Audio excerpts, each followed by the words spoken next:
The correct Canva export settings for professional printing. If your Canva design looks perfect on screen but prints blurry, cropped, or with white edges, the problem is usually the export settings. I'll show you the exact settings printers expect.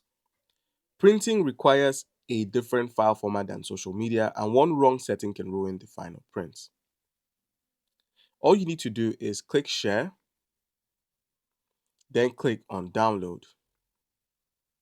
This is where most printing problems starts. For professional printing, always choose PDF print. So make sure you're selected PDF print. This keeps your design sharp and preserves the correct print quality.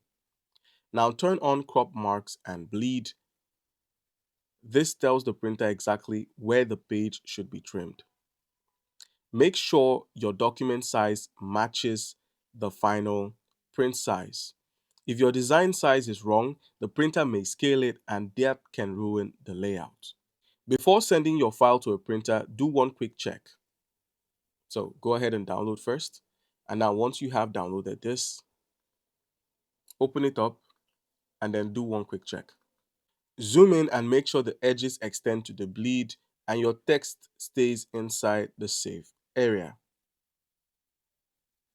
If your Canva design prints poorly, it's usually not the design, it's the export settings. Next video, I'll show you how professional designers set up margins and save areas to prevent text getting cut off.